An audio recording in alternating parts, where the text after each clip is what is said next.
अलैकुम वरहमतुल्लाहि वबरकातुहू। बिस्मिल्लाहिर्रहमानिर्रहीम। कुफ्र और शिर्क का बयान। मसला, अगर कहे कि काम आलिमों का भी वही है और काम काफिरों का भी वही है तो काफिर होगा। अगर ये बात किसी मुअय्यन आलिम को कही तो काफिर न होगा। माला बुद्दा मिन्हु सफ़ा 143। कहता है कि जो काम आलिम कर रहे हैं वही काम काफिर कर रहे हैं, और काफिरों का काम और आलिमों का काम दोनों बराबर। तो इस तरह कह करके उसने गोया हक और बातिल को यकसा समझ लिया। आलिम जो इल्म को फैलाने का काम करते ये हक काम है, और काफिरों का काम कुफ्र है, ये बातिल है। तो गोया उसने आलिमों को और काफिरों को बराबर समझ करके, उनका काम बराबर समझ करके गोया हक और बातिल को यकसा एतकाद किया, यकसा मान लिया। इस वजह से कहने वाला काफिर होगा। लेकिन अगर ये बात किसी खास आलिम को कही है, कोई आदमी आलिम है, उसको ये बात कही जा रही है कि तेरा काम और काफिरों का काम दोनों बराबर है, तो इससे काफिर नहीं होगा। लेकिन मुतलक कहता है कि उलमा का काम भी वही है जो काफिरों का काम है, तो इससे काफिर हो जाएगा। इसलिए कि उसने उलमा को और कुफ्फार को बराबर समझ लिया। उलमा और कुफ्फार दोनों बराबर कैसे हो सकते हैं?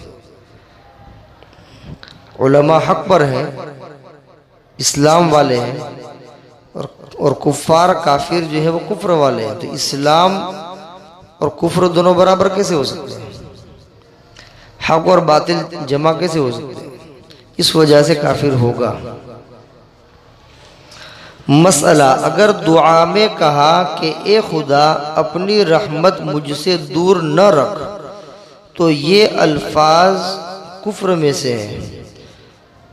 माला बुद्दा मिन्हु सफ़ा 144। कोई आदमी दुआ में कहता है कि अल्लाह अपनी रहमत मुझसे दूर न रख, तो ये कुफ्र वाला कलीमा है। मतलब ये है कि वो जब यूं कह रहा है कि ए अल्लाह अपनी रहमत मुझसे दूर न रख, तो उससे उसका ये एतकाद साबित हुआ कि अब तक मैं अल्लाह की रहमत से दूर था, अब तक मैं अल्लाह की रहमत से दूर था। ये एतकाद उसका साबित हुआ। वो क्या कह रहा है कि अपनी रहमत मुझसे दूर न रख, तो इसका मतलब यही होता है कि अब तक तो दूर थी। उसका एतकाद ये हुआ कि अल्लाह की रहमत मुझसे दूर थी, अब दूर मत रखना। तो ऐसा कहना ये कुफ्र का कलीमा है, क्योंकि अल्लाह की रहमत हर वक्त हर लम्हा बंदों के ऊपर बरसती रहती है। एक सेकंड के लिए भी अल्लाह की रहमत से दूर नहीं हो सकता बंदा। जब अल्लाह की रहमत हर लम्हा हर सेकंड बंदों के ऊपर बरस रही है, तो फिर ये कहना कि अपनी रहमत को मुझसे दूर न रख, यकीनन ये इस बात का एतकाद साबित करता है कि इससे पहले जो है थोड़े वक्त के लिए अल्लाह की रहमत गोया के दूर थी। और अल्लाह की रहमत के बारे में ये अकीदा रखना कि अल्लाह की रहमत थोड़ी देर के लिए भी जो है मुझसे दूर है, ये कुफ्र है। मसला, अगर कोई शख्स किसी औरत से कहे कि तू मुर्तद हो जा, तो उस सूरत में अपने खाविन से जुदा हो जाएगी, तो ये कुफ्र की रहनुमाई करने वाला शख्स काफिर होगा। माला बुद्दा मिन्हु सफ़ा 144। किसी मुसलमान औरत से कोई कह रहा है कि तू काफिर हो जा, मुर्तद हो जा। बोले फायदा क्या होगा कि तू अपने शोहर से जुदा हो जाएगी, क्योंकि शोहर मुसलमान है और ये काफिर हो जाएगी।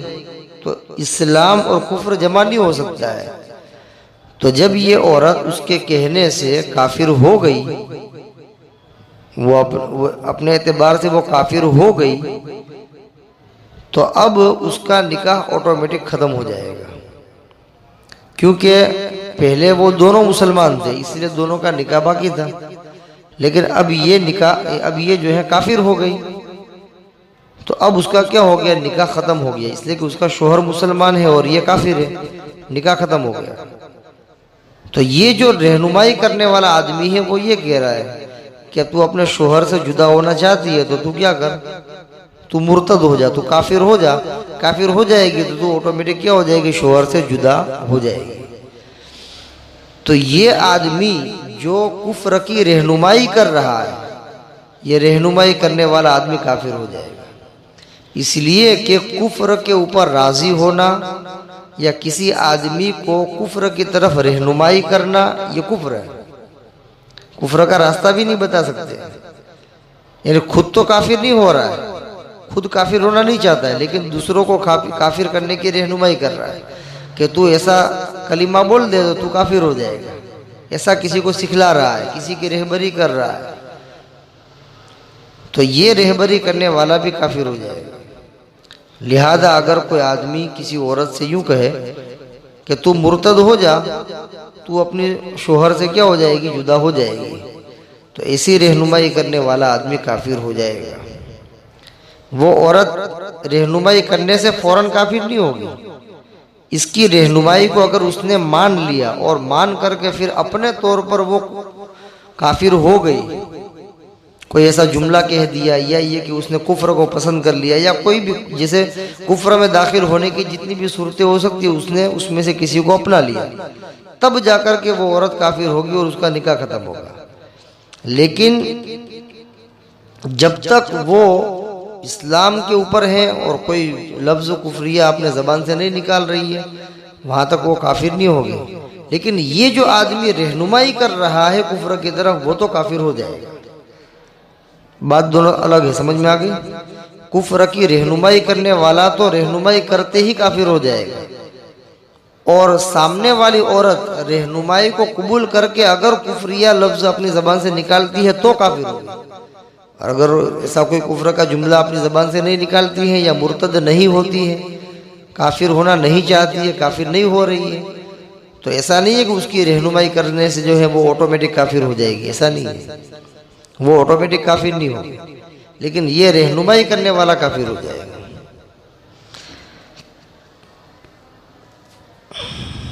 मसला कुफ्र पर राजी होना, खा अपने लिए हो खा गैर के लिए हो, कुफ्र है।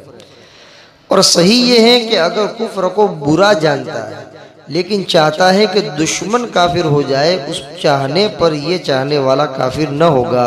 माला बुद्दा मिन्हु सफ़ा 144। कुफ्र के ऊपर राजी होना भी कुफ्र है, चाहे अपने लिए हो चाहे दूसरों के लिए हो।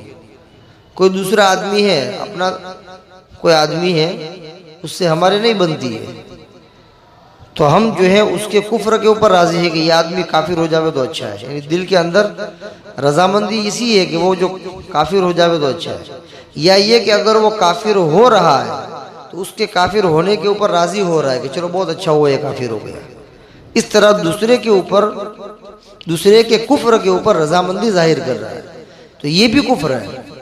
और अपने लिए अगर वो आदमी काफिर होने, अपने लिए भी जो है कुफ्र के ऊपर रजामंदी जाहिर कर रहा है, तो वो भी कुफ्र है।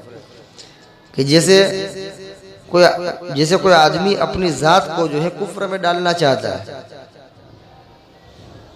वो चाहता है कि मैं काफिर हो जाऊं, कोई चाहता है कि मैं काफिर हो जाऊं, और उस काफिर होने के ऊपर वो राजी है कि नहीं मैं राजी हूं, काफिर हो जाऊं, यही अच्छा है। तो अपनी जात के बारे में कुफ्र के ऊपर राजी होना ये भी कुफ्र है। और कोई दूसरा आदमी जो काफिर होना चाहता है, उसके कुफ्र के ऊपर राजी होना ये भी कुफ्र है। कोई आदमी काफिर हो रहा है या काफिर हो गया तो उसके ऊपर राजी नहीं होना चाहिए कि बहुत अच्छा हुआ कि ये काफिर हो गया। अगर कोई आदमी अपनी रजामंदी का इजहार कर रहा है तो वो काफिर हो जाएगा। लेकिन एक दूसरी बात बयान की कि एक आदमी अपने एतकाद के अंदर, अपने अकीदे के अंदर कुफ्र को बुरा समझ रहा है कि कुफ्र बहुत बुरी चीज़ है, कुफ्र से ज़्यादा बुरी चीज़ कोई नहीं है। वो अपने एतकाद में और अपने अकीदे में कुफ्र को बुरा समझ रहा है। लेकिन अपना जो दुश्मन है, उस दुश्मन के बारे में उसकी चाहत ये है कि ये काफिर हो जाए। दुश्मन के बारे में वो चाहता है कि ये काफिर हो जाए, तो उसकी इस चाहत की वजह से ये आदमी काफिर नहीं होगा। उसकी चाहत की वजह से ये आदमी काफिर नहीं होगा, ये मसला अलग है। लिहाजा अगर कोई आदमी कुफ्र को बुरा जानता है, उसके बावजूद वो अपने दुश्मन के बारे में ये सोचता है और ये चाहता है कि ये आदमी काफिर हो जाए तो अच्छा है, तो उस चाहत की वजह से वो आदमी काफिर नहीं होगा। माला बुद्ध मिनहु सफ़ा 144। मसला, अगर कोई शख्स शराब पीने की मजलिस में वाइज़ों की तरह बुलंद जगह पर बैठकर हंसी मजाक की बातें करे और तमाम अहले मजलिस इन बातों से हंसे, तो तमाम काफिर होंगे। माला बुद्ध मिनहु सफ़ा 144। दीन पहुंचाने के लिए मुख्तलिफ तरीके हैं। उसमें से एक तरीका ये है कि एक आलिम साहब कुर्सी के ऊपर बैठते हैं और तमाम लोगों को जमा करके दीन की और इस्लाम की बातें बताते हैं। तो गोया एक आलिम साहब का इस तरह ऊंची जगह पर बैठकर लोगों को जमा करके बैठना और दीन की बातें पहुंचाना गोया कि इस्लाम का काम है, एक मजहबी काम है। क्या काम है? एक मजहबी काम। अब अगर कोई आदमी शराब की मजलिस में, ये दिन की मजलिस है, इसके बिलमुकाबिल एक शराब की मजलिस लगी हुई है और उसमें एक आदमी ऊंची जगह के ऊपर बैठ जाता है और ऊंची जगह के ऊपर बैठ करके जैसे वो दीन की बात बताने वाला आलिम दीन की बातें बताता है लोगों को, इसी तरीके से ये शराब की मजलिस में ऊंची जगह के ऊपर बैठ करके लोगों को जो है हंसा रहा है, बातें कर रहा है और लोग उसकी बातों के ऊपर हंस रहे हैं और गोया के वो दीन की जो मजलिस होती है उसकी एक नकल उतार रहा है। लेकिन नकल कहाँ, कौन सी जगह में? शराब की मजलिस में नकल उतार रहा है। तो कहा कि उस आदमी की बात के ऊपर जितने भी लोग हंस रहे हैं मजलिस के अंदर और वो आदमी खुद, वो सब के सब काफिर हो जाएंगे। क्यों काफिर हो जाएंगे? इसलिए कि उन्होंने एक मजहबी चीज का मजाक उड़ाया। इसलिए कि दीन पहुंचाने की एक जो शक्ल थी, कि एक आलिम साहब ऊंची जगह बैठते हैं और लोगों को दीन की बात बतलाते हैं, ये जो शक्ल थी, उस शक्ल का उन्होंने शराब की मजलिस के अंदर नकल उतार करके गोया के मजाक उड़ाया। तो ये ऐसा हुआ गोया के मजहबी चीज का मजाक उड़ाया, एक मजहब की तौहीन की।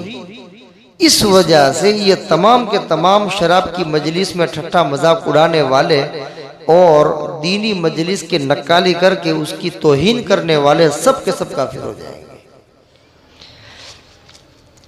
माला बुद्ध मिनहु सफ़ा 144 बहवाला अपने ईमान और अमाल की हिफाजत कीजिए, सफ़ा 84-85। अल्लाह तबारक व तआला कलिमात कुफ्र व शिरक से पूरी उम्मत मुस्लिमा की हिफाजत फरमाए। वमा अलैना इल्लल बलाग। अस्सलामु अलैकुम व रहमतुल्लाहि व बरकातुहू।